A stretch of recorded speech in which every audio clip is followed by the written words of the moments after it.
Welcome to Believers Talk, and happy 7/16 to all of you out there. As many of you know, the Buffalo Bills area code is 716, or the Buffalo area code, where the Bills play, of course, is 716. So today, on July 16th, we want to wish you all a happy 7/16.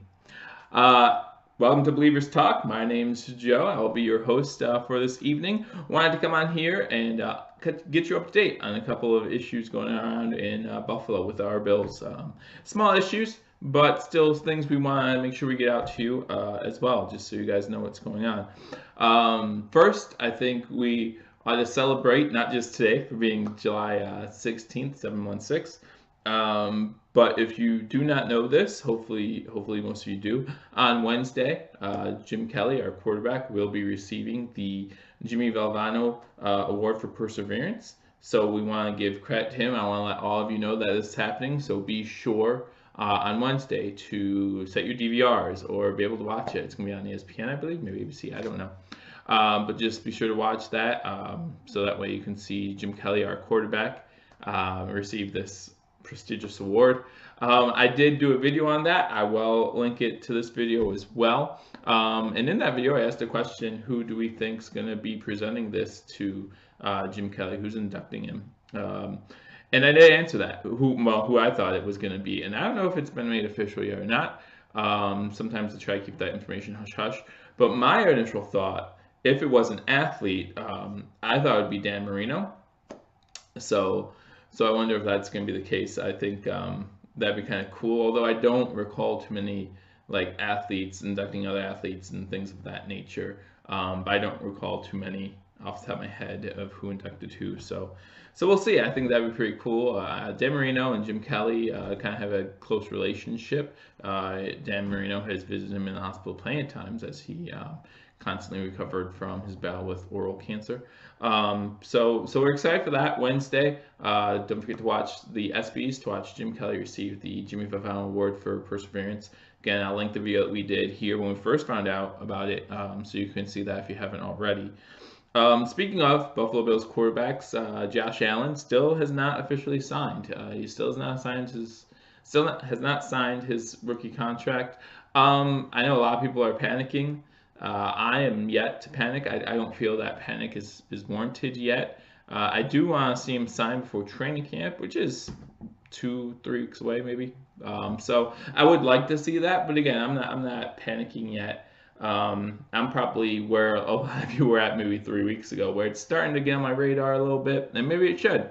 Maybe it should become an issue that we need to think about. But I still don't believe all the top 10 picks have signed yet, including Josh Allen, but I think there's others as well. So I'm not too concerned. And again, with the rookie salary structure, the way it's set up, there's not too much room for holdouts and things of that nature. And he wouldn't. I don't think he would want to at this point. I think there is a good chance that he starts week 1, and that chance obviously diminishes if he's not signed in time. So I think he has no reason to want to hold out. So hopefully that's something that can get figured out. But we'll see. But speaking of things that people start talking about a little too early, everyone's talking about Josh Allen signs contract a little bit too early. I'm beginning to see people with season predictions, how they think the 2018-19 NFL season is going to go. I'll let you know that Steve and I will do a prediction show, but we will definitely wait till it's closer to the season.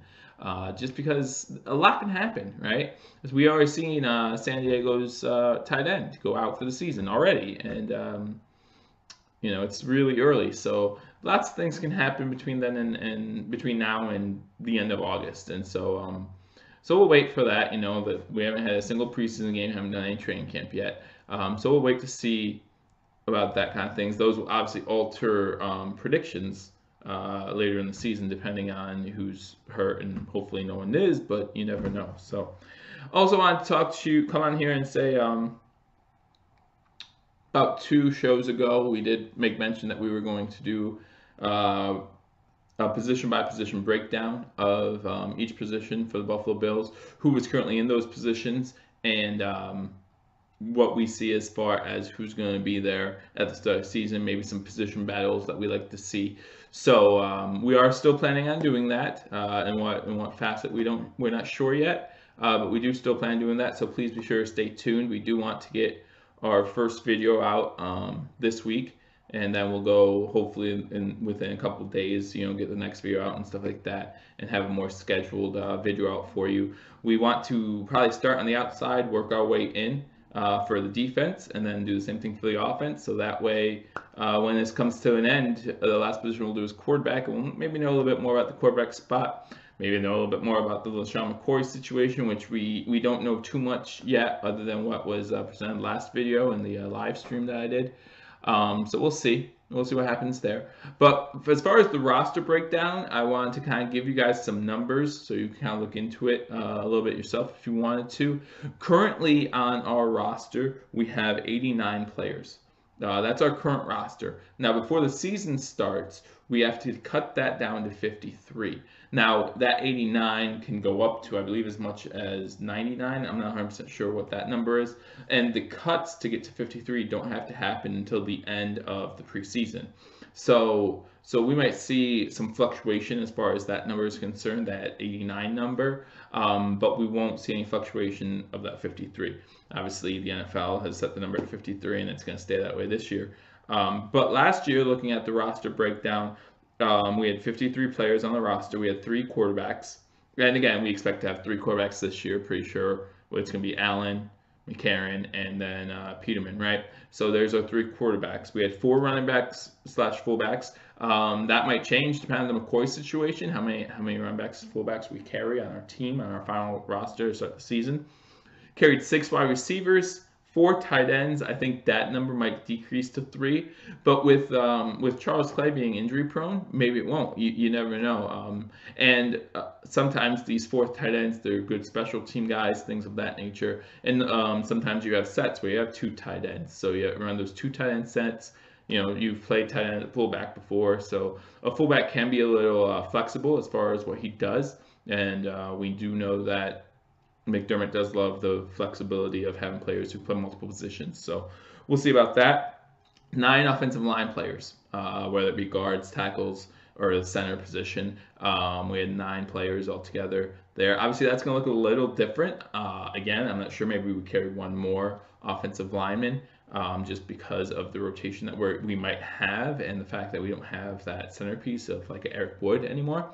But we'll see. We'll see. It all depends how much McDermott and Dable like the offensive line as it is. So that's 26 offensive players that we had last year. Going to the defensive side of the ball, you had 8 defensive linemen, 6 linebackers, and then 10 defensive backs. So that's 24 defensive players. So that's 26, 24, that's 50. And then we had your punter, your long snapper, and your kicker. So there are your 3 there. Obviously, your wide receiver position or maybe a DB position can play your return men. So that kind of cuts down on needing to have a special position just for them. Obviously, last year, Ben Tate was our main return guy, so he was part of the 6 wide receivers.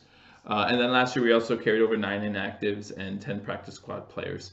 So some of those positions, like I'm thinking about like maybe cornerback, that might be a little obvious as far as what we're going to do with corners. But then you get to other positions and where they fall on the depth chart will also be very important too. Dable has said on playing occasions that there currently is no depth chart. It's just as we go. We try to see how each player does day by day. And that will probably carry over into the preseason. I don't see it getting less and less. I see it becoming more of a scramble until maybe the third preseason game. Which is, like, as I say, the dress rehearsal. So that's pretty much it. I just want to get on here, let you know that we are still planning to do the roster breakdown. We do want to do season predictions. We just feel like it's too early to get into that. We know that some people are doing it because there's just not much going on, right? And if you're one of those teams where there's not much going on, you're very happy about that. Unfortunately, the Bills recently are not in that camp due to the McCoy situation. Our name's getting out there a little bit, but we hope everything turns out okay there, not just for McCoy, or not for McCoy if he's the one who had anything to do with this attack, but for his girlfriend or ex-girlfriend and everyone involved in the situation. We hope it turns out to be the best, and they do find out what happened. whether it be McCoy or not. I would love to find out what happened and let those people be punished the way they deserve to be punished. So, also remind you that of Jim Kelly. Be sure to watch the ESPYs on Wednesday to watch his him being awarded with the Jimmy Valvano Award for courage and perseverance. So that's all I had for you today. If you have not already subscribed, please be sure to subscribe to this channel. We'll keep giving you short videos if that's what we have to do to keep you updated on what's going on in Bills Nation, Bills Mafia, right? So if you haven't subscribed, please be sure to subscribe. We will constantly keep you updated right through preseason, regular season, hopefully on to the postseason. And if you like this video, leave a like, leave a comment. We'll happily talk back and forth. I'm good with that. But till next time, go Bills.